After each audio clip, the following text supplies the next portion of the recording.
So the INFF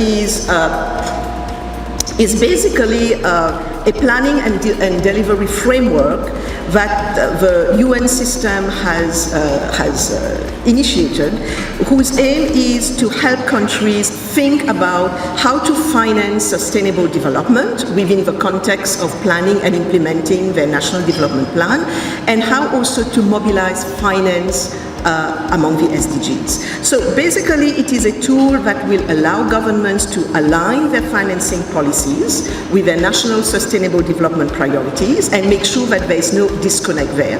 Because sometimes on the ground what we can see is that we have this document called a National Development Plan that tells us the priority are to do 1, 2, 3, but then we see that when we look at the finance, where it is coming from donors, from traditional donors, from the South, we may see that the financing is not aligned with those national development priorities. So how can we better align this? Make sure that the finance is responding to the demand, that the supply is responding to the demand. So that's a bit the idea. And the second, of course, is to strengthen the links between planning processes, such as national sustainable development strategies, national development plans, and financing policies. It's more of a tool that departs from the identified gaps in the planning national development frameworks. So there is an observed gap between the national development plans, the policies governing each type of public and private finance.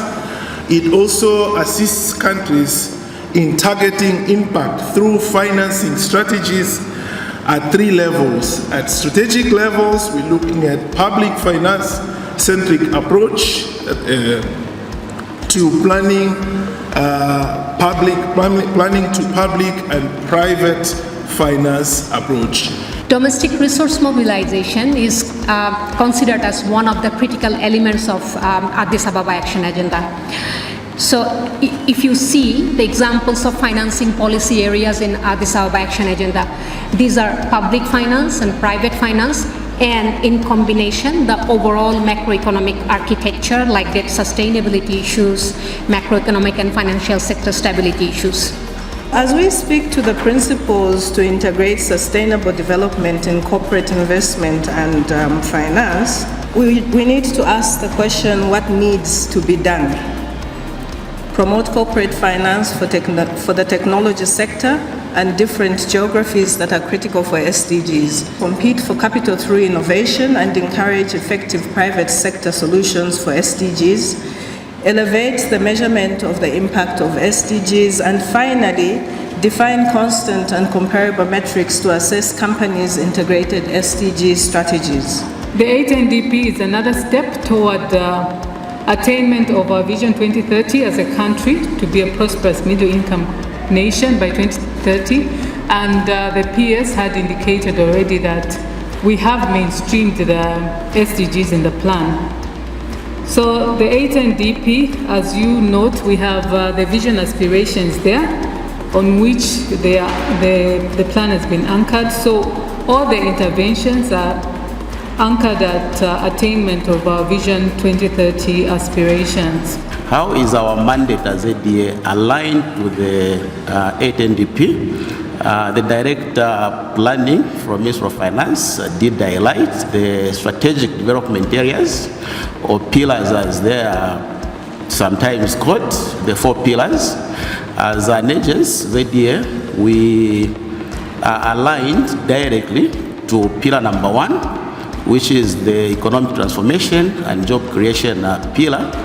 Our interventions, everything that we do in partnership with private sector, contributes to achieving the 3 development outcomes. The mandate of the Ministry of Small and Medium Enterprise basically is to be able to create this enabling environment for small and medium enterprises, for them to flourish and for them to be able to attain the highest potential and for them to contribute to national development.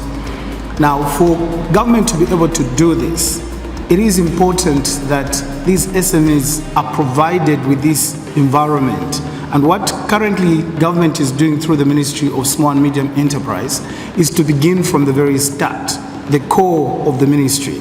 As private sector, we do see ourselves playing a number of roles in implementation of the 8th National Development Plan. And if I may dare say, we are actually already implementing a number of what the national plan outlines.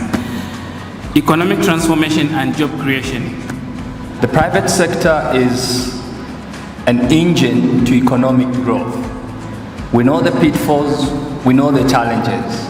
The government should knock the doors of private sector institutions that are very key to economic development, have a round table, and prioritize which sectors, which activities need any form of capacity building. Should it be monies? Should it be market linkages? Should it be expertise? Government has a role to play, which is to create the conducive environment to make sure specific things are in place. And then the private sector and everyone else, as a player, they also have their own roles to play. Working with government has its own challenges. Now that I'm in the private sector, I find it very difficult to engage with government. You know, the level of bureaucracy is very high. And also other stakeholders who we worked with, like the IFC, World Bank, it's very difficult for them to engage with the private sector.